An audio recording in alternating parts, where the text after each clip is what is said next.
Umulan, bumagyo. Hi kamamas! Nandito tayo ngayon sa probinsya. Ito yung part 2. Ito yung nangyayari habang nasa probinsya kami at kung saan umuulan nga dito. Alam nyo bang hindi kami mapipigilan sa ulan? Kahit bagyo ay pupuntahan talaga namin yan. Grabe, hindi magpapigil sa ulan. May bagyo kasi, alam nyo, iba din kasi kapag yung gustong gusto mo na kahit walang wala ka, may paraan pala. O diba, kapag gusto mo talaga ang isang bagay, hahanapan mo talaga ng paraan. Kahit nga umuulan, may paraan din naman pala.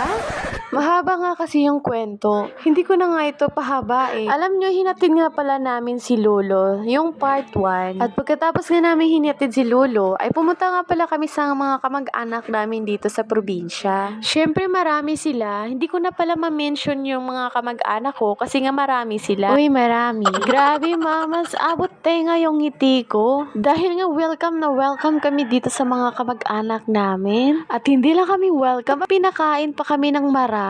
Alam niyo ba kung bakit? Dahil nga piyesta nga dito sa kanilang baryo, every house na pupuntahan namin, may kainan. Mga ako na punta diri.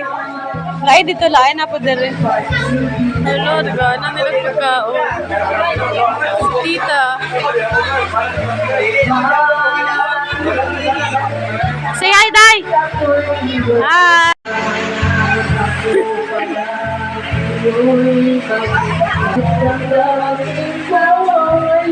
Grabe, rinig mo yung ingay ng ulan. Di bale na yung bagyo, hayaan mo sila basta busog yung tummy. Maganda pala dito sa view. Ito yung tita ko at yung mga kaamag-anak ko. Yung anak ko, si Shine.